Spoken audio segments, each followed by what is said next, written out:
Geometrical optics, और इसका first part है reflection of light.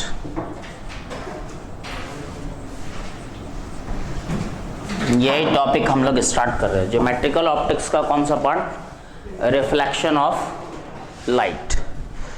Geometrical optics का ही दूसरा नाम क्या होता है? Ray optics. तो सबसे पहला टर्म होता है कि रे क्या है। तो रे एक्चुअल में एक इमेजिनरी स्ट्रेट लाइन, लाइट जो होता है वो इनविजिबल होता है, दिखाई पड़ेगा नहीं। कहीं से लाइट आ रहा है तो रे एक्चुअल में कोई लाइन तो ड्रॉ हमको नजर नहीं आता है। तो एक इमेजिनरी लाइन लेते हैं हम लोग जिसमें एक एरो लगा हुआ होता है। विदाउट एरो रे मीनिंगलेस होता है। जब तक एरो नहीं रहेगा लाइन पे तो उसको रे नहीं बोल सकते। तो इमेजिनरी लाइन है जो लाइट के प्रोपेगेशन के डायरेक्शन को रिप्रेजेंट करता है कि लाइट किधर ट्रेवल कर रहा है, उसके डायरेक्शन को रिप्रेजेंट करने के लिए हम लोग किसका यूज करते हैं? एरो का। तो रे क्या हो गया? Imaginary line which represents the direction of propagation of light. Light किस डायरेक्शन में प्रोपेगेट कर रहा है उसको रिप्रेजेंट करते हैं हम लोग रे से। और इसमें एरो कंपलसरी है। अगर एरो नहीं रहेगा तो वो रे नहीं कहला सकता है। विदाउट एरो रे मीनिंगलेस होता है, क्योंकि अगर हम एक लाइट रे दिखाते हैं इस तरीका से, कोई पूछेगा कौन सा इंसिडेंट रे है कौन सा रिफ्लेक्टेड, तो नहीं बोल सकते। इसमें एरो यूज करेंगे तब ये कह सकते हैं कि ये वाला जो पार्ट होगा ये कौन सा रे होगा जी? इंसिडेंट। और ये क्या होगा? रिफ्लेक्टेड। तो विदाउट एरो रे क्या होता है? मीनिंगलेस होता है। और अगर एक साथ दो या दो से ज्यादा रेज का हम लोग यूज करते हैं, जो कलेक्शन ऑफ रेज होता है, जैसे इसको अगर हम मार्कर को रे मान लें तो जो कलेक्शन होगा रेज का उसको बोला जाता है बीम ऑफ लाइट। क्या बोलते हैं? Beam of light. एक साथ अगर दो या दो से ज्यादा रे आ जाता है तो उसी को हम लोग बीम ऑफ लाइट बोलते हैं। 10th क्लास में आप लोग पढ़े होंगे 3 टाइप का बीम ऑफ लाइट होता है। एक होता है पैरेलल बीम ऑफ लाइट, दूसरा कन्वर्जेंट, और तीसरा क्या होता है? डाइवर्जेंट। 3 तरह का बीम यूज किया जाता है लाइट का। कलेक्शन ऑफ रेज को ही हम लोग क्या बोलते हैं? Beam of light. और अगर इस तरीका से है, रेज पैरेलल है एक दूसरे के, तो इसको हम लोग बोलते हैं parallel beam of light. Light किसी भी डायरेक्शन आके किसी एक पॉइंट पर मीट कर रहा है तो इसको हम लोग बोलते हैं कन्वर्जेंट बीम ऑफ लाइट। अगर अलग अलग डायरेक्शन से आता है और एक पॉइंट पर उसका मीटिंग होता है तो इस बीम को हम लोग क्या बोलते हैं? Convergent. Convergent beam of light. और अगर एक पॉइंट से लाइट डिफरेंट डायरेक्शन में ट्रेवल कर रहा है तो इसको हम लोग बोलते हैं divergent beam of light. Divergent beam of light. तो 3 टाइप का बीम ऑफ लाइट होता है, पैरेलल, कन्वर्जेंट और डाइवर्जेंट। ये सब 10th क्लास का बेसिक कॉन्सेप्ट है। तो रे हो गया इमेजिनरी लाइन जो लाइट के प्रोपेगेशन के डायरेक्शन को रिप्रेजेंट करता है। एरो कंपलसरी है। विदाउट एरो रे क्या होता है? मीनिंगलेस। रे का जो कलेक्शन होता है उसको हम लोग क्या बोलते हैं? Beam of light. और बीम ऑफ लाइट कितना टाइप का होता है? 3 टाइप का। First parallel beam of light, second convergent beam of light, और third divergent beam of light. तो जो चैप्टर है हम लोगों का ज्योमेट्रिकल ऑप्टिक्स का फर्स्ट चैप्टर, वो क्या है? Reflection of light. Mainly 2 process है ज्योमेट्रिकल ऑप्टिक्स में। एक रिफ्लेक्शन पढ़ना है और दूसरा पार्ट होता है रिफ्रैक्शन। 2 पार्ट पढ़ना है ज्योमेट्रिकल ऑप्टिक्स में लाइट का। एक रिफ्लेक्शन और दूसरा क्या पढ़ना है? रिफ्रैक्शन। दोनों 10th क्लास में पढ़ा हुआ टॉपिक है, रिफ्लेक्शन भी और रिफ्रैक्शन भी। रिफ्लेक्शन में मीडियम का कोई चेंज नहीं होता, लेकिन रिफ्रैक्शन होता है तो उसमें मीडियम चेंज करता है। लाइट एक मीडियम से दूसरे मीडियम में ट्रेवल करता है तो वो कहलाता है रिफ्रैक्शन। और जब सेम मीडियम में रिटर्न हो जाता है तो उसको क्या बोलते हैं? रिफ्लेक्शन। रिफ्लेक्शन ऑफ लाइट का मीनिंग क्या होता है? Reflection of light, when light incident on a surface, कोई एक सरफेस है उस पे लाइट क्या हो रहा है जी? इंसिडेंट हो रहा है, and returns back into the same medium. ये इंसिडेंट रे हुआ, ये क्या हो गया? Reflected ray. when light incident on a surface and returns back into the same medium, then it is called reflection of light। अगर यहां इसको हम लोग नॉर्मल लेते हैं तो ये पॉइंट ऑफ इंसिडेंस कहलाता है। तो बताओ, ये अगर 60 डिग्री होगा तो ये कितना होगा? कोई भी एंगल हो सकता है, 40 डिग्री भी हो सकता है। ऐसा भी हो सकता है कि यहां पे लाइट आ रहा है 70 डिग्री पे और ये जा रहा है कितना पे जी? 40 डिग्री पे। ये भी पॉसिबल है कि लाइट 30 डिग्री पे आता है और जा रहा है 50 डिग्री पे। तो जो रिफ्लेक्शन होता है, जो हम लोग कहते हैं angle of incidence is equal to angle of reflection, वो लॉज ऑफ रिफ्लेक्शन है। और 99% सरफेस लॉ को ओबे नहीं करता, केवल मिरर लॉ ऑफ रिफ्लेक्शन को ओबे करता है। ये नहीं कि जहां भी एंगल 60 डिग्री होगा तो एंगल ऑफ रिफ्लेक्शन भी 60 डिग्री होगा। ऐसा केवल कब होता है? जब सरफेस लॉ को ओबे करता है, मींस जब वो मिरर होता है। बाकी जो इरेगुलर सरफेस है वहां जो रिफ्लेक्शन होता है तो वहां लॉ ओबे नहीं होता है। तो ये कंपलसरी नहीं है कि angle of incidence equal to angle of क्या होगा? रिफ्लेक्शन। जैसे अगर कोई ऑब्जेक्ट को हम लोग देखते हैं, जैसे एक लेटर हम लिखते हैं ए बोर्ड पे, तो ऑब्जेक्ट विजिबल होने के लिए क्या कंडीशन है? सबसे पहला कंडीशन होता है कि लाइट इस पे इंसिडेंट होना चाहिए। अगर सारा लाइट ऑफ कर दें तो क्या ये अल्फाबेट दिखेगा? तो पहला कंडीशन है कि इस पे लाइट आना चाहिए। सेकेंड कंडीशन कि ये अल्फाबेट लाइट को रिटर्न करना चाहिए, रिफ्लेक्ट करना चाहिए। और थर्ड एंड लास्ट कंडीशन कि रिफ्लेक्टेड लाइट तुम्हारे आंखों तक पहुंचना चाहिए। जो रिफ्लेक्ट हुआ अगर वो तुम्हारे आंख तक नहीं पहुंचेगा तो फिर वो विजिबल नहीं होगा। जैसे यहां अगर हम हाथ डाल दें तो हमको, मेरे लिए विजिबल है क्योंकि मेरे आंख तक ये पहुंच रहा है रिफ्लेक्टेड लाइट, लेकिन तुम्हारे आंखों तक पहुंचने से हम इसको रोक दिए तो फिर ये क्या हो जाएगा? इनविजिबल ना हो जाएगा। तो तीन कंडीशन है, पहला इस पे इंसिडेंट होना चाहिए, दूसरा रिफ्लेक्ट होना चाहिए, और थर्ड तुम्हारी आंखों तक पहुंचना चाहिए। तो रिफ्लेक्शन के बिना कोई भी ऑब्जेक्ट विजिबल हो ही नहीं सकता है। तो दुनिया में जितना भी चीज हम लोग देखते हैं वो रिफ्लेक्टर है।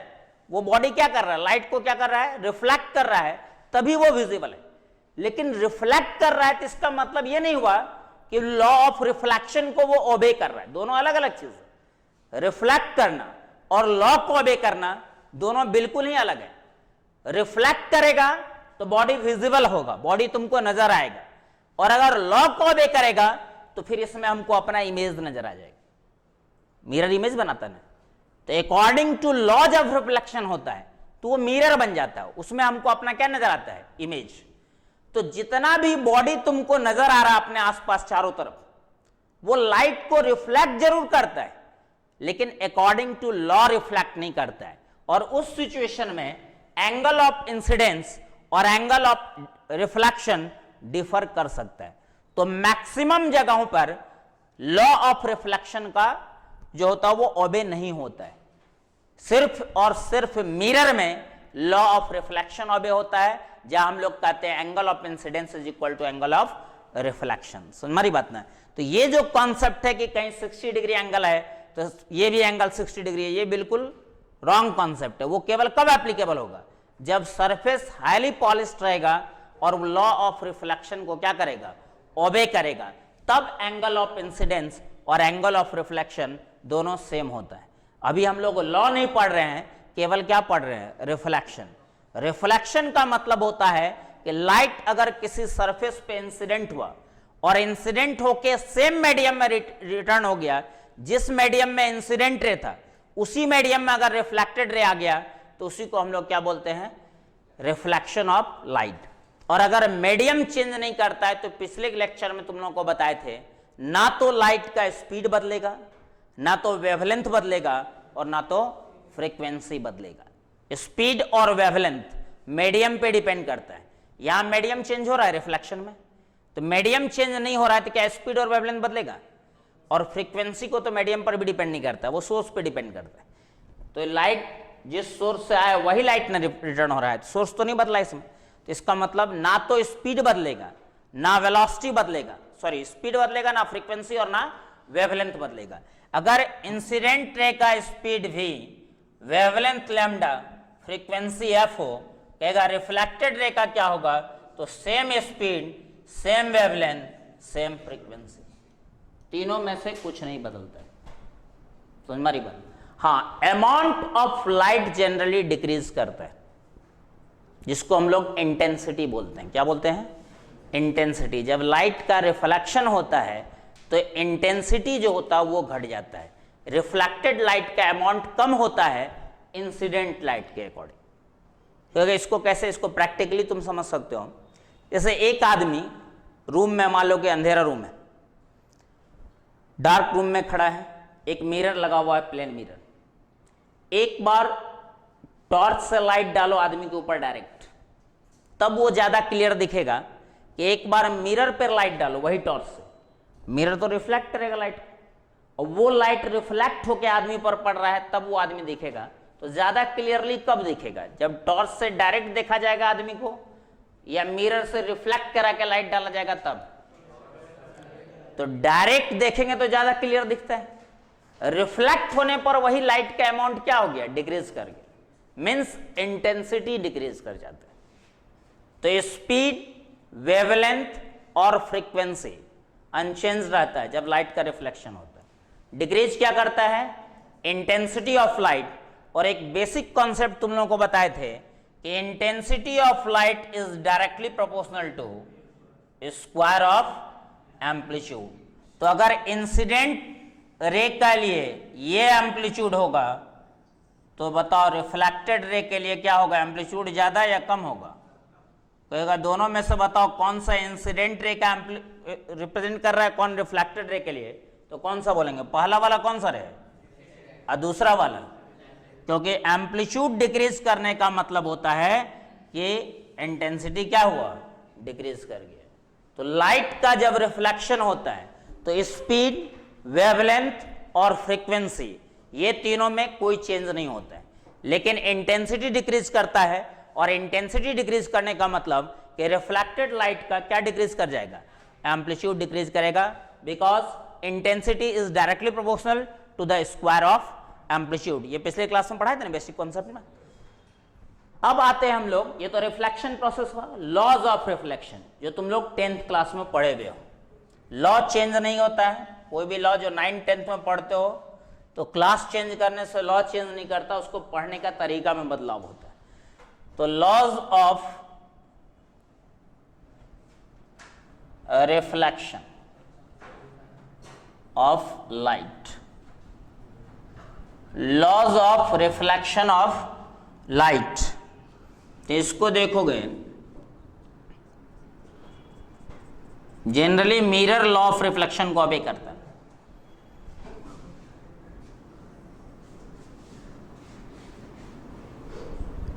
इसको क्या बोलोगे तुम लोग? ये क्या होता है और ये क्या होता है? सही बोला था। तो ये जो रट्टा मारने वाला कॉन्सेप्ट दिमाग में बैठा हुआ है कि लेफ्ट से जो आएगा वही इंसिडेंट होगा, जो राइट जाएगा वो रिफ्लेक्टेड रहेगा, ऐसा कुछ नहीं है। लाइट इधर से इंसिडेंट कर सकता है, इधर से इंसिडेंट नहीं कर सकता है। इसलिए हम लोग रे पर, एरो पर ज्यादा फोकस नहीं करते, क्योंकि हम लोग रट जाते हैं 10th क्लास में कि लेफ्ट ही होगा इंसिडेंट। बच्चों को भी लगता है अगर इधर से लिए इंसिडेंट है तो गलत हो जाए। कोई भी मिरर पे अगर लाइट इस तरफ से इंसिडेंट हो रहा है तो इधर से क्यों नहीं लाइट डाल सकते, दोनों तरफ से डाल सकते। और जब इस कॉन्सेप्ट को समझोगे तब तुमको एरो का इंपॉर्टेंस पता चलेगा कि विदाउट एरो हम बता ही नहीं सकते कौन इंसिडेंट है और कौन रिफ्लेक्टेड है। तो ये इंसिडेंट रे होगा, ये कौन सा होगा? Reflected ray. एरो से ना पता चल रहा है। तो ये हो गया आपका, इसको अगर हम नेमिंग कर दें, ये ए है, ये ओ है, ये बी है, इसको एल लो, इसको आई बोलते हैं और इसको क्या बोलते हैं? आर। नहीं, तो ए ओ कौन सा रे बोलेंगे? Incident ray. ओ बी रिफ्लेक्टेड रे। ओ को बोला जाता है पॉइंट ऑफ इंसिडेंस। ये सब 10th क्लास में मिला हुआ तुम लोगों को। ओ एन को बोलते हैं normal. Angle A O N को हम लोग बोलते हैं angle of incidence. Angle N O B को, एन ओ बी जो है उसको क्या बोलेंगे जी? Angle of reflection. और ये जो एंगल होता है, जो मिरर के साथ एंगल बनाता है, इसको अगर मिरर को हम एम और एम डैश मान लें तो एम ओ ए, एंगल एम ओ ए, इसको ग्लांसिंग एंगल कहा जाता है। क्या बोलते हैं? Glancing angle. तो एंगल ऑफ इंसिडेंस और एंगल ऑफ रिफ्लेक्शन, ये ध्यान में रखना है कि ये ऑलवेज नॉर्मल के साथ मेजर किया जाता है। किसके साथ मेजरमेंट होना चाहिए? नॉर्मल के साथ। क्योंकि ये अगर 60 डिग्री है तो ये ग्लांसिंग एंगल होगा 30 degree. It means glancing angle अगर 30 है तो एंगल ऑफ इंसिडेंस कितना होगा?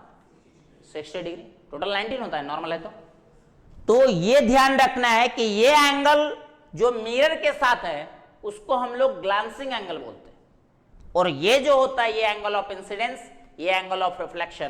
तो एंगल ऑफ इंसिडेंस और एंगल ऑफ रिफ्लेक्शन दोनों जो मेजर्ड किया जाता है किसके साथ बोलो तो? Always measured from the normal. इसका जो मेजरमेंट होगा एंगल ऑफ इंसिडेंस और एंगल ऑफ रिफ्लेक्शन का, वो हमेशा किसके साथ लिया जाएगा? नॉर्मल के साथ लिया जाएगा। तो ये तो वो टर्म कि लॉज ऑफ रिफ्लेक्शन में कौन कौन टर्म यूज होता है। ए ओ इंसिडेंट रे, इधर से भी हो सकता है, इधर से भी हो सकता है। O B reflected ray. Point O को पॉइंट ऑफ इंसिडेंस बोलते हैं। ओ एन जो मिरर पे परपेंडिकुलर होता है उसको नॉर्मल बोलते हैं। Angle A O N angle of incidence, जिसको आई से लिखते हैं। Angle N O B R से लिखते हैं, एंगल ऑफ रिफ्लेक्शन। ये जो मिरर के साथ एंगल ऑफ इंसिडेंस एंगल बनाता है उसको हम लोग क्या बोलते हैं? Glancing angle. समझ हमारी बात ना? तो दो लॉ होता है रिफ्लेक्शन का। फर्स्ट लॉ होता है incident ray, reflected ray and normal at the point of incidence are coplanar या lie in the same plane. ये ना होता है incident ray, reflected ray and normal at the point of incidence are coplanar. Coplanar का मतलब होता है तीनों किस में लाई करता है? एक ही प्लेन में लाई करता है। अब इसको समझना जरूरी है कि कौन सा प्लेन में लाई करता है। ये जो लाई करेगा वो किस प्लेन में लाई करेगा। तो इसको 3D डायग्राम होता है, इसको प्रैक्टिकली समझना पड़ेगा कि ये जैसे मिरर है हमारा, ये क्या है? मिरर, और इस पे इंसिडेंट रे आया, नॉर्मल हुआ, लाइट रिफ्लेक्ट किया। कहते तीनों एक ही प्लेन में लाई करता है, तो वो मिरर का प्लेन नहीं होता है। मिरर के प्लेन में नहीं लाई करता है, मिरर के तो एक पॉइंट पर लाई करता है, जिसको क्या बोलते हैं हम लोग? Point of incidence. ये तीनों एक प्लेन में लाई करने का मतलब इस प्लेन में लाई करना है। अगर ये मिरर है तो ये प्लेन होगा। समझना ध्यान से, ये मिरर हुआ और जिस प्लेन में लाई करता है वो प्लेन ये हुआ। ऐसा समझो कि ये अगर मिरर है, इस तरीका से मिरर है, केवल ये पोर्शन हमको दिख रहा है यहां पे मिरर का। मिरर में लेंथ भी होगा और क्या होगा? विड्थ भी होगा। तो ये मिरर है अगर, और इस पे लाइट देखना 3D डायग्राम है, इससे समझने की कोशिश करना। कहता है कि अगर इंसिडेंट रे, ये बोर्ड को एक प्लेन मान सकते हैं, बोर्ड को क्या मान सकते हैं, प्लेन। अगर इंसिडेंट रे इस बोर्ड को टच करके आ रहा है इस मिरर पे, तो नॉर्मल भी इसी बोर्ड को टच करना चाहिए और रिफ्लेक्टेड रे भी सेम बोर्ड को टच करके जाना चाहिए, तभी कह सकते हैं कि तीनों सेम प्लेन में लाई करता है। अगर लॉ ऑफ रिफ्लेक्शन को ओबे करता है तो ऐसा कभी नहीं होगा कि इस तरह से लाइट आया, ये नॉर्मल है और लाइट रिफ्लेक्ट होके मेरी ओर आ गई, तब फिर वो सेम प्लेन में लाई नहीं किया। तो जिस सरफेस को टच करके इंसिडेंट रे आ रहा है, जिस सरफेस में नॉर्मल है, उसी सरफेस में, उसी प्लेन में रिफ्लेक्टेड रे भी होना चाहिए। इस तरीका से अगर ये इंसिडेंट रे हुआ, ये नॉर्मल, को पूछेगा ये रिफ्लेक्टेड होगा, तो ऐसा अगर रिफ्लेक्टेड होगा तो फिर ये लॉ को ओबे नहीं किया। लॉ को ओबे करने का मतलब जिस सरफेस को इंसिडेंट रे और नॉर्मल टच कर रहा है, वही सरफेस को कौन टच करके जाना चाहिए, रिफ्लेक्टेड रे। तो मिरर का प्लेन अलग होता है, मिरर जो प्लेन है जिस पर रिफ्लेक्शन हो रहा है वो अलग होता है, और जो तीनों लाई करता है वो एक अलग प्लेन में लाई करता है। ये चीज समझना। जनरली स्टूडेंट को 10th क्लास तक क्या कंफ्यूजन रहता है कि तीनों सेम प्लेन में लाई करता है, मतलब ये वाला प्लेन।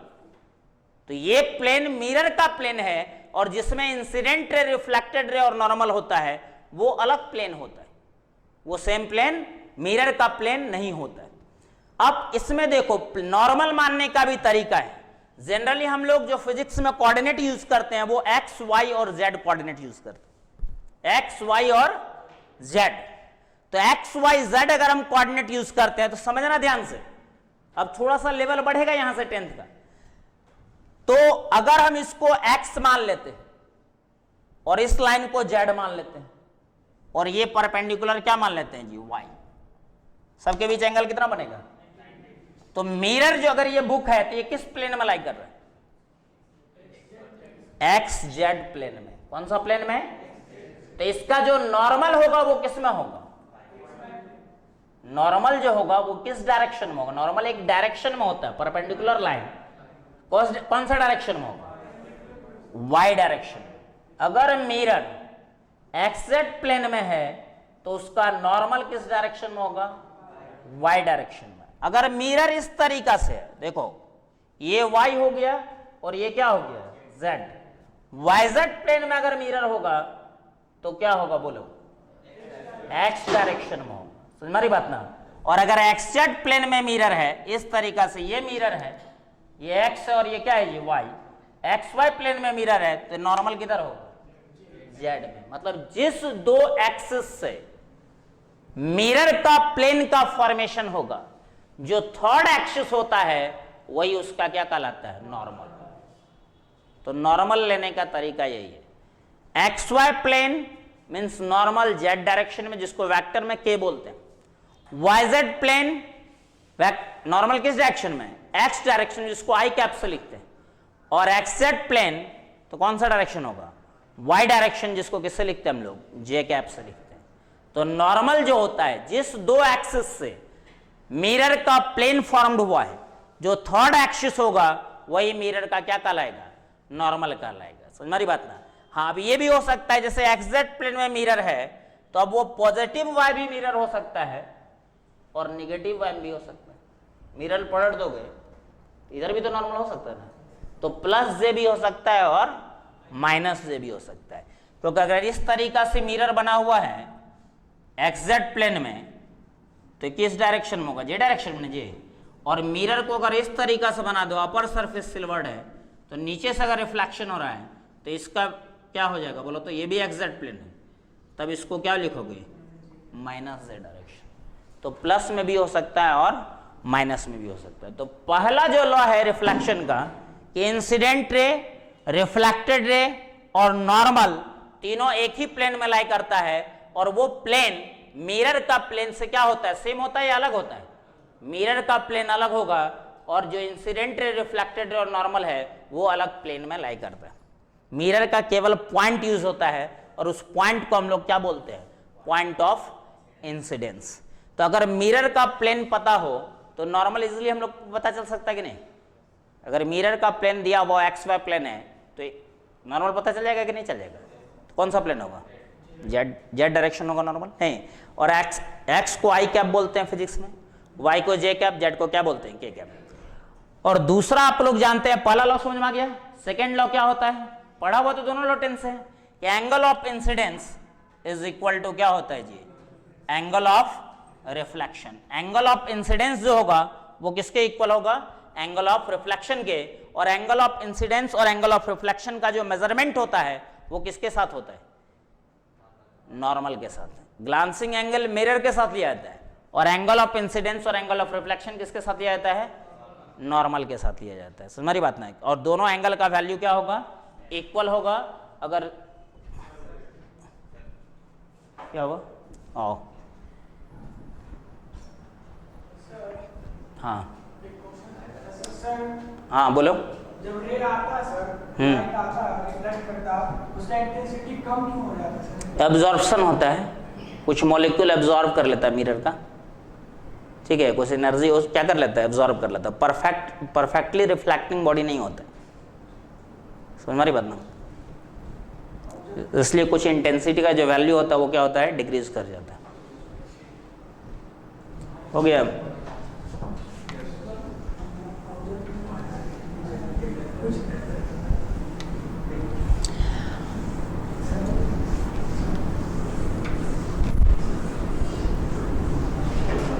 देखो ये सब तो 10th क्लास में तुम लोग पढ़ा होगा कि ये मिरर है, ये इंसिडेंट रे, ये नॉर्मल।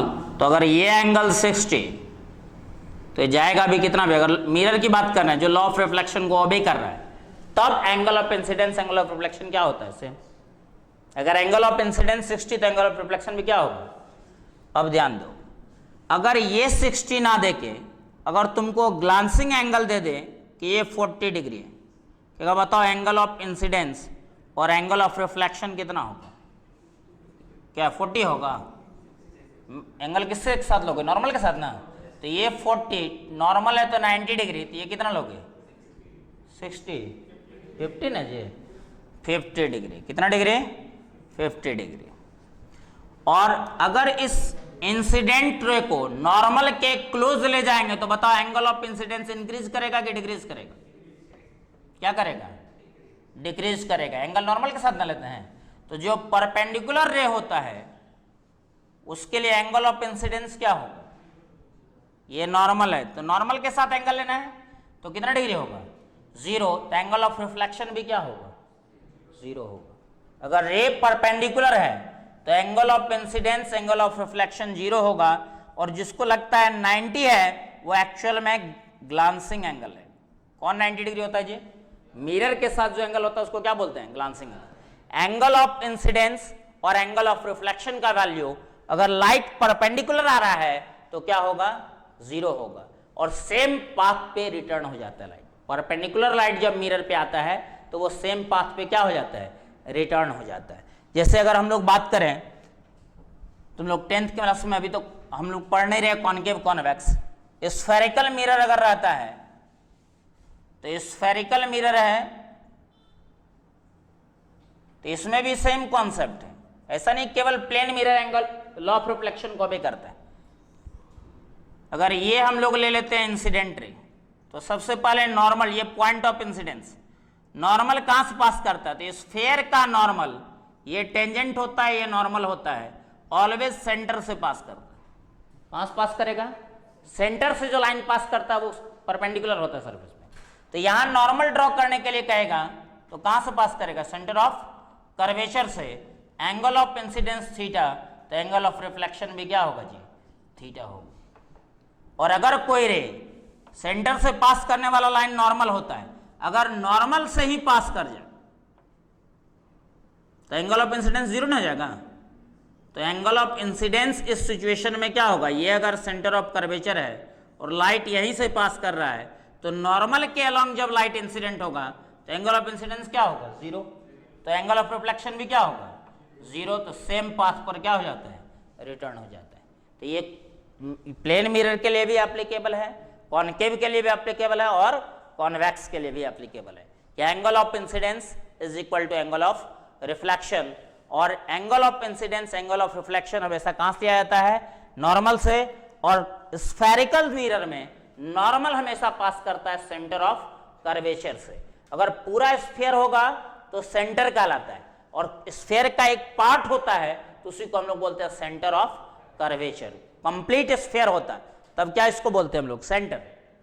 सेंटर ऑफ कर्वेचर मतलब स्फीयर का सेंटर नहीं है, एक कर्व का सेंटर है, इसलिए इसको क्या बोलते हैं हम लोग?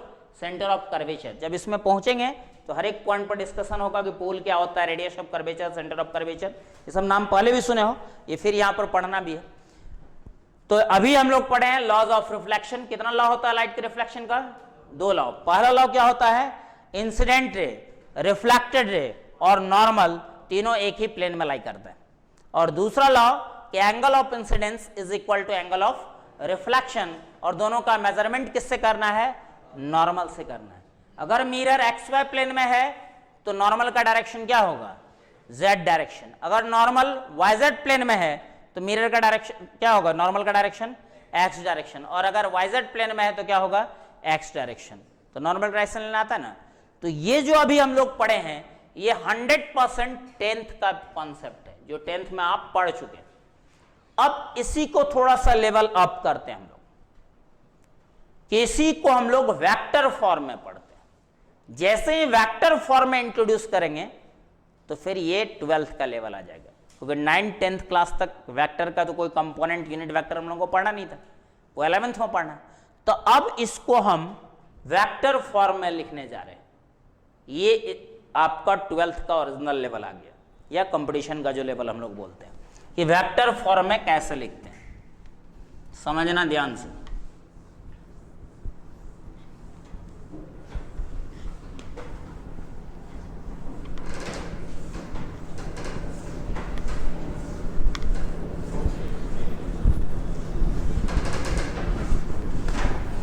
अगर कोई स्टूडेंट वेक्टर का कॉन्सेप्ट नहीं जानता है तो साइड में हम कुछ 1-2 कॉन्सेप्ट लिख देते हैं वेक्टर का।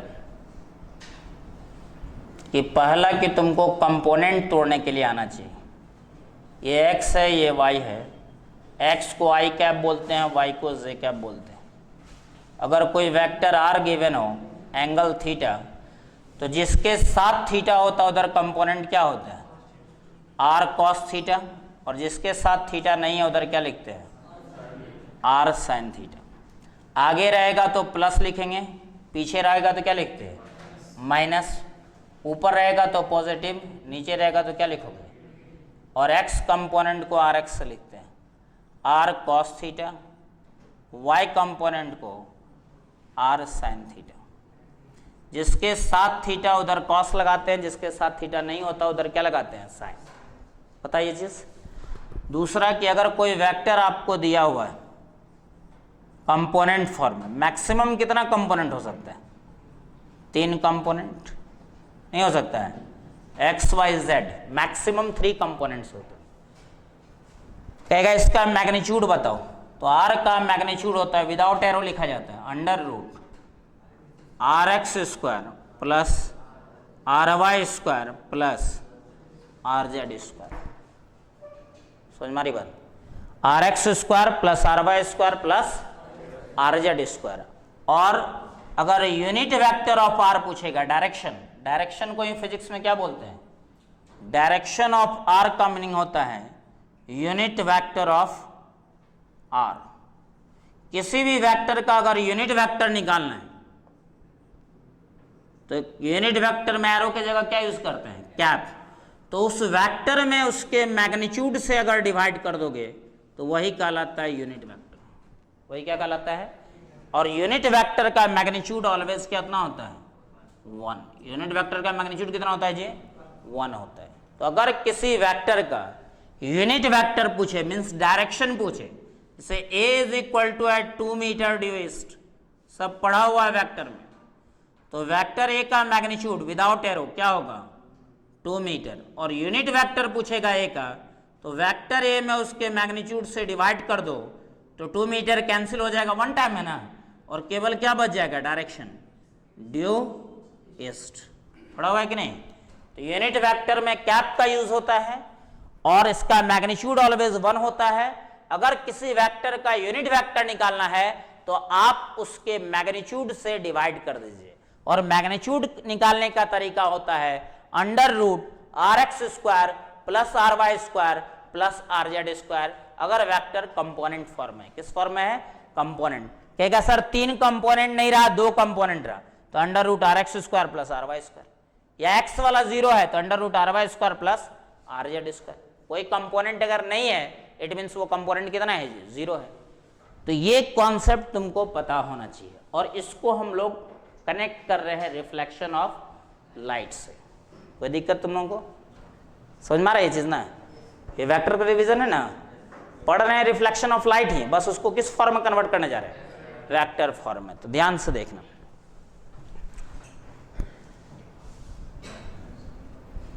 एग्जाम्पल से समझो। If a ray of light incident in xy plane on a plane mirror, कौन मिरर पे जी? which is in yz plane।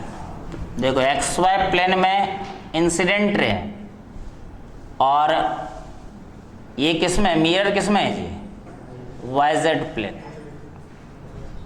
Then find, कुछ चीज हम कैलकुलेट करेंगे। मिरर किस में है? yz plane. कौन सा प्लेन? या सपोज करो xz प्लेन, xy प्लेन में ना है, ये xz प्लेन में। तो बताओ मिरर का डायरेक्शन क्या होगा? नॉर्मल का डायरेक्शन क्या होगा? कोई दिक्कत? अगर मिरर xz प्लेन में है, ये x बोलते हैं हम लोग, और इसको क्या बोलते हैं जी? y। तो ये वाला क्या होगा? z। मिरर इस तरीका से रखा हुआ है एग्जैक्ट प्लेन में, और प्लेन इंसिडेंट रे किस प्लेन मारा है? xy plane. मतलब इस बोर्ड को टच करते हुए ना, ये बोर्ड हमारा क्या है? xy प्लेन, और मिरर किस में है? xz प्लेन में। 3D डायग्राम बनता है, समझ बात ना? तो एक मिरर है जो xz प्लेन में, समझना ध्यान से। ये कौन सा प्लेन है जी? xz plane. तो इसका जो नॉर्मल होगा, कोई पूछेगा किस डायरेक्शन में होगा? y डायरेक्शन में, जिसको क्या बोलते हैं जी? जे कैप। और लाइट जो आ रहा है वो किस प्लेन में आ रहा है? इंसिडेंट रे ये है, थीटा गिवन है तुमको। तो लॉ ऑफ रिफ्लेक्शन को ओबे करेगा तो एंगल ऑफ रिफ्लेक्शन भी क्या होगा? मान लो इस रे को हम लोग वेक्टर फॉर्म लिखते हैं E1, और रिफ्लेक्टेड रे को क्या लिख रहे हैं? E2। कहेगा बताओ कि इंसिडेंट रे का यूनिट वेक्टर क्या होगा? समझ मारी बात? थोड़ा सा लेवल हम लोग इसको वेक्टर में कन्वर्ट कर रहे हैं। वेक्टर तो बताए थे बेसिक चीज़ है जो पूरे फिजिक्स में एप्लीकेबल होता है, किसी भी चैप्टर में तुम लगा सकते हो वेक्टर को। तो इंसिडेंट रे का unit vector means direction of incident ray, ये ना होगा। तो unit vector of incident ray अगर पूछेगा, first number unit vector of incident ray. तो पहले बताओ वेक्टर को अगर कंपोनेंट फॉर्म लिखना चाहें तो लिख सकते हो कि नहीं? अगर इस वेक्टर को हम कंपोनेंट फॉर्म में लिखना चाहें E1 को, इसका कंपोनेंट तोड़ने आता है जी? बोलो तो क्या होगा? ये थीटा, तो अल्टरनेट एंगल क्या होगा? तो E1 इसके साथ कितना एंगल बनाएंगे? थीटा बना रहा है ना, तो E1 cos थीटा लिख सकते हो, बोलो। और इसके साथ क्या होगा कंपोनेंट? A1 sin theta. जिसके साथ थीटा बनाता है उधर cos लगाते हैं, जिसके साथ थीटा नहीं बनाता उधर क्या लगाते हैं? साइन। तो बताओ E1 इज इक्वल टू क्या होगा incident ray? A1 sine theta किस डायरेक्शन में होगा? ये आई कैप। और ये वाला ऊपर है कि नीचे है? तो क्या लिखोगे, प्लस या minus? A1 cos theta J cap. कोई दिक्कत? तो ये इंसिडेंट रे को हम लोग किस फॉर्म में लिख दिए? Vector form. अब इसका निकालना है unit vector.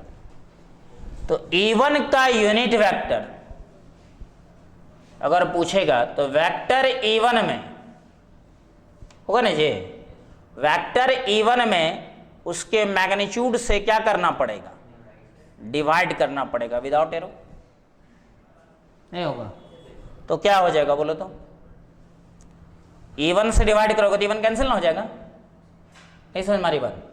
E1 sine theta I cap minus E1 cos theta J cap divided by E1 common लो और इससे कैंसिल कर दो, तो बताओ यूनिट वेक्टर इंसिडेंट रे का क्या होगा? क्या होगा जी?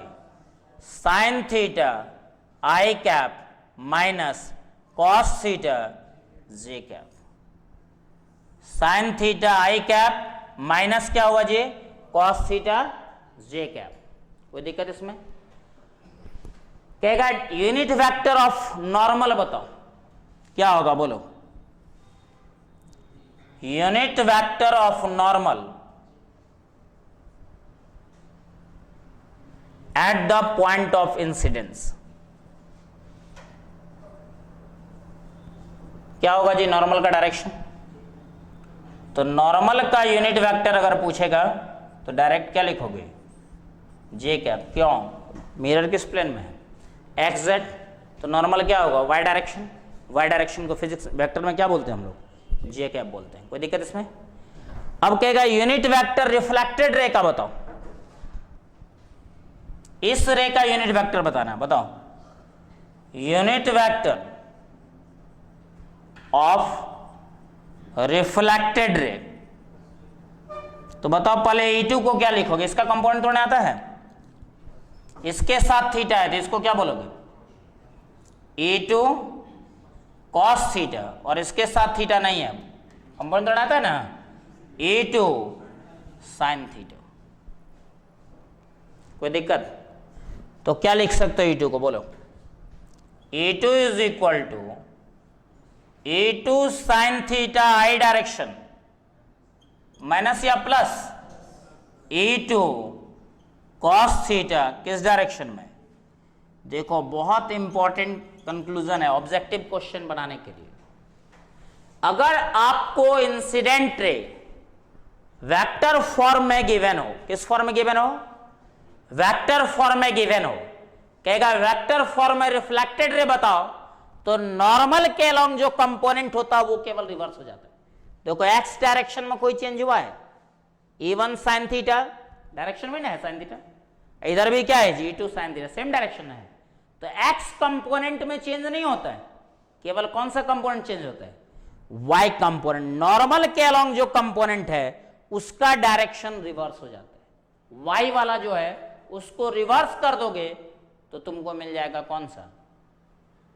Reflected ray. इंसिडेंट रे का जो डायरेक्शन है E1 तो हट जाएगा ना यूनिट वेक्टर में, कहेगा रिफ्लेक्टेड रे का बताओ, तो क्या हो जाएगा बोलो? इसको निकाल के देख लो। तो डायरेक्शन ऑफ E2 क्या हो जाएगा? Unit vector of E2, unit vector of E2 reflected ray का डायरेक्शन। तो क्या लिखोगे बोलो? UE2 वेक्टर E2 में उसके मैग्नीट्यूड से क्या करोगे? डिवाइड। तो E2 कैंसिल हो जाएगा। तो बताओ क्या है?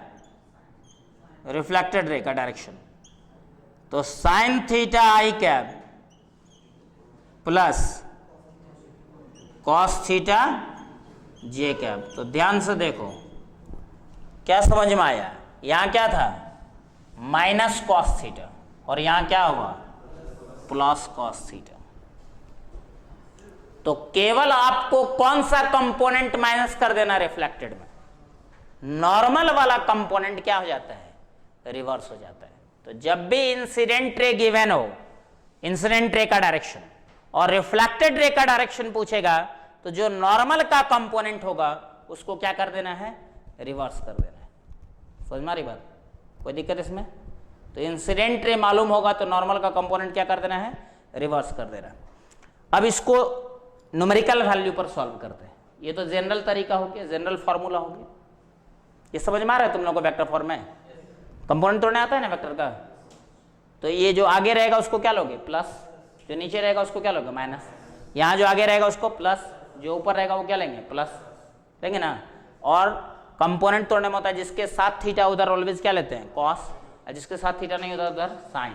यहाँ भी जिसके साथ थीटा होगा उधर क्या लेंगे, कॉस, और जिसके साथ थीटा नहीं होगा उधर साइन। कोई दिक्कत है? चलो देखो एक और क्वेश्चन दिखाते हैं। हाँ बोलो।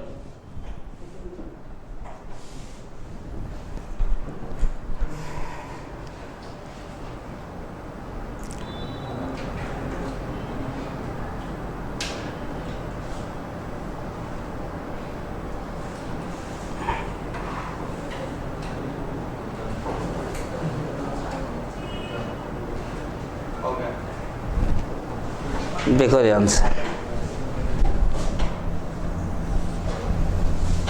सेकंड क्वेश्चन है, a ray of light incident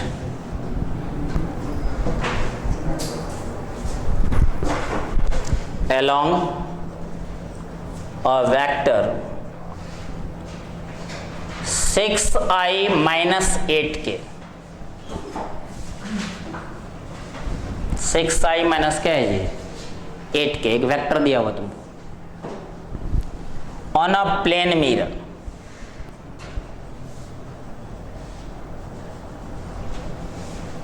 which is in XY plane. इस बार पिछला बार मिरर था XZ प्लेन में, इस बार किसको मान रहे हैं, XY प्लेन। देन फाइंड, फिर वही सब चीज निकालना हम लोगों को। तो बताओ अगर XY प्लेन में मिरर है तो नॉर्मल किस डायरेक्शन में होगा, Z को क्या बोलते हो, के कैप, नहीं Z को क्या बोलेंगे, के कैप। तो नॉर्मल यहां पर क्या रिप्रेजेंट कर रहा है जी, के कैप। ये इंसिडेंट रे, ये reflected ray, angle of incidence, angle of reflection. 6i minus 8k, मतलब ये एक x कंपोनेंट है और एक क्या है, z कंपोनेंट है। बोलो, एक x कंपोनेंट है और एक क्या है, z कंपोनेंट है। मतलब इस बार ये x हुआ, ये z हुआ और ये क्या हुआ जी, बाहर की ओर y। मतलब बताओ इंसिडेंट रे किस प्लेन में, i और k है, मतलब कौन सा प्लेन में, xz प्लेन में। दो कंपोनेंट है, i और k। कहेगा बताओ इस वेक्टर का यूनिट वेक्टर क्या होगा, निकाल सकते हो इंसिडेंट रे का यूनिट वेक्टर। इंसिडेंट रे का यूनिट वेक्टर अगर पूछता है, unit vector of incident ray, मतलब इंसिडेंट रे का डायरेक्शन निकालना हमको। तो इंसिडेंट रे को क्या लिखोगे, E1 is equal to 6i minus 8k। Magnitude क्या होगा इसका, सो बताओ मैग्नीट्यूड क्या होगा, निकाला था ना, under root R X square plus R Y square plus R Z square. तो वाई तो है नहीं इसमें, तो under root R X square करोगे तो 36 और इसका स्क्वायर करोगे तो माइनस 8 का स्क्वायर करोगे 64, मतलब कितना आ जाएगा 10। तो बताओ यूनिट वेक्टर E1 का क्या लिखोगे, vector E1 by E1, magnitude ना। किसी भी वेक्टर, इसमें वेक्टर अच्छा होना चाहिए, वेक्टर अगर तुम्हारा कॉन्सेप्ट सही नहीं है तो फिर ये सब बाउंस कर जाएगा ऊपर से। जो या इससे पहले पढ़ाए थे वो तो प्योर 10th क्लास का लेवल है, उसमें तो 12th का कोई चर्चा ही नहीं है। तो वेक्टर इसमें कनेक्ट करोगे तभी इसका लेवल बढ़ेगा, तभी इस कंपटीशन लेवल पे पहुंचता है। तो इसको अगर तुम देखोगे तो क्या हो जाएगा, बोलो वेक्टर E1 कितना है जी, 6i minus 8k divided by क्या लिख दोगे 10। यही हो गया यूनिट वेक्टर किसका जी, इंसिडेंट रे का। नॉर्मल का यूनिट वेक्टर बोलो, बोलो इसको देखना है। नॉर्मल का इंसिडेंट रे पूछेगा तो क्या होगा, बोलो जी आई जे या के, कैसे पता चला कौन सा प्लेन में मिरर है, एक्स वाई, तो जेड ना होगा नॉर्मल। तो जेड को क्या बोलते हैं हम लोग, के। तो इंसिडेंट रे ऑफ या यूनिट वेक्टर ऑफ नॉर्मल अगर पूछेगा, ऑफ नॉर्मल, तो वो हो जाएगा नॉर्मल का यूनिट वेक्टर के cap. Unit vector of reflected ray, बोलो, डायरेक्ट बोलना है तुम लोगों को, क्या करोगे? कौन सा वाला रिवर्स होगा? रिफ्लेक्टेड रे का यूनिट वेक्टर अगर पूछेगा तो कौन सा रिवर्स होगा? बोलो रिजल्ट में। नॉर्मल क्या है? के वाला ना, तो इसमें माइनस लगाओगे, किसमें माइनस होगा? तो -8 के जो था वो क्या हो जाएगा? नहीं हो जाएगा। जो नॉर्मल वाला कंपोनेंट है वो केवल रिवर्स हो जाता है, और वेक्टर में रिवर्स होने का मतलब क्या होता है? माइनस की जगह प्लस, और प्लस की जगह क्या हो जाएगा? तो बोलो क्या होगा तब? 6i + 8k divided by 10। समझ में आया? तो कौन सा कम, डायरेक्ट ऑब्जेक्टिव क्वेश्चन में डायरेक्ट तुम कर सकते हो, मालूम है ना? केवल नॉर्मल अगर तुमको पता है तो ये ध्यान रखना कि नॉर्मल के अलोंग जो कंपोनेंट होता है वो क्या होता है? रिवर्स हो जाता है, रिफ्लेक्टेड। बात समझ रही है? अच्छा एक बात बताओ, अगर इससे ये पूछ दे कि find the angle of incidence, तो क्या होगा? एंगल ऑफ इंसिडेंस अगर पूछता है तो प्योर मैथमेटिकल कॉन्सेप्ट, देखो ध्यान से, ये निकालना है। कंपोनेंट दिया हुआ है 6i - 8k, तो ये हो गया तुम्हारा i डायरेक्शन में कंपोनेंट कितना है जी? 6, और इस डायरेक्शन में कितना है? 8। ये 8 होगा तो ये भी क्या होगा? 8। डायरेक्ट निकाल सकते हो, बोलो। तो बताओ 10i = क्या होगा? 10i = हो जाएगा परपेंडिकुलर बाय बेस 6/8, 3/4, और पढ़ा हुआ है 3/4 किसका वैल्यू होता है? 10। तो एंगल ऑफ इंसिडेंस कितना डिग्री? 37 डिग्री। तो एंगल ऑफ रिफ्लेक्शन भी क्या होगा? 37 डिग्री। समझ में आई बात? तो लॉ ऑफ रिफ्लेक्शन, जो लॉज ऑफ रिफ्लेक्शन आप लोग 10th क्लास में पढ़ते हैं, वही सेम चीज यहां भी होता है कि इंसिडेंट रे, रिफ्लेक्टेड रे और नॉर्मल तीनों सेम प्लेन में लाई करता है। Angle of incidence, angle of reflection equal होता है, और जो एंगल का मेजरमेंट होता है वो किसके साथ होता है? नॉर्मल के साथ। इसमें केवल ध्यान क्या रखना है कि इसको वेक्टर फॉर्म में कन्वर्ट करने के लिए आना चाहिए। तो वेक्टर फॉर्म में कन्वर्ट करने के लिए तुमको कंपोनेंट ब्रेक करने के लिए आना चाहिए कि किधर कॉस लगाना है, किधर साइन लगाना है।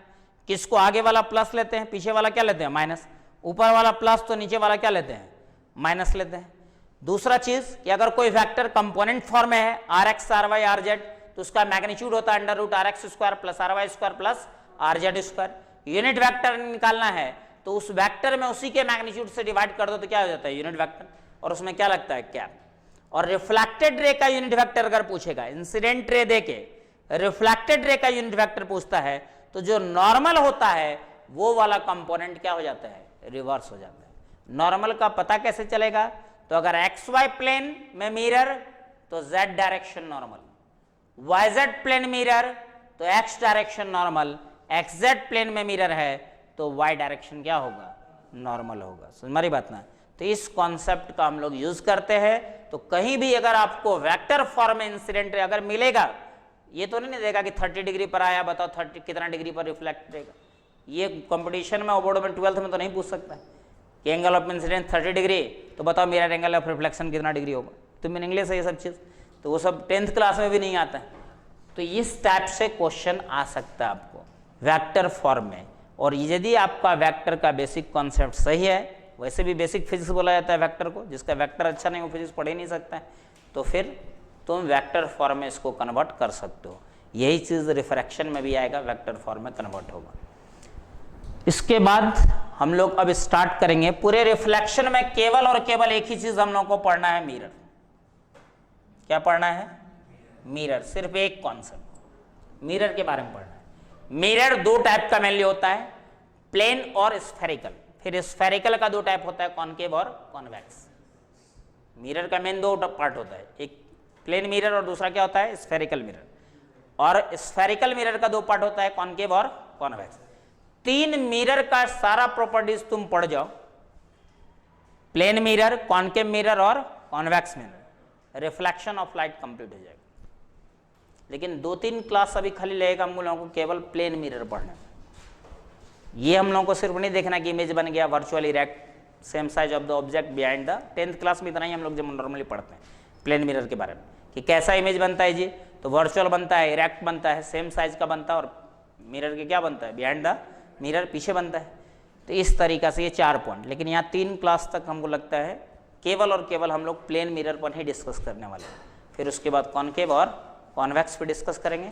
तो रिफ्लेक्शन, ये 3 मिरर पढ़ लिया मतलब रिफ्लेक्शन आप लोगों का कंप्लीट हो गया। उसके बाद रिफ्रैक्शन में 3 चीज़ पढ़ना होता है, उसमें आपको पढ़ना होगा लेंस, स्लैब और प्रिज्म। लेंस भी पढ़ना होता है, स्लैब भी पढ़ना होता है और प्रिज्म भी पढ़ना होता है। तो ज़्यादा कॉन्सेप्ट लेंदी जो होता है वो रिफ्रैक्शन का होता है, रिफ्लेक्शन थोड़ा शॉर्ट कॉन्सेप्ट। तो अगले क्लास से हम लोग मिरर स्टार्ट करेंगे, जिसमें से पहला मिरर कौन सा होगा, प्लेन मिरर। समझ हमारी बात ना, ये सब पर ध्यान देना। ये तुम्हारे आज के क्लास में यही मेन चीज़ है कि vector form, incident ray, reflected रे का डायरेक्शन लिखने आता है कि नहीं, नॉर्मल पहचानने आता है कि नहीं, यही मेन कॉन्सेप्ट है आज का क्लास का। बाकी जितना भी पढ़े हैं वो सब 10th क्लास तक पढ़ा हुआ पहले से। चलिए मिलते हैं नेक्स्ट क्लास में।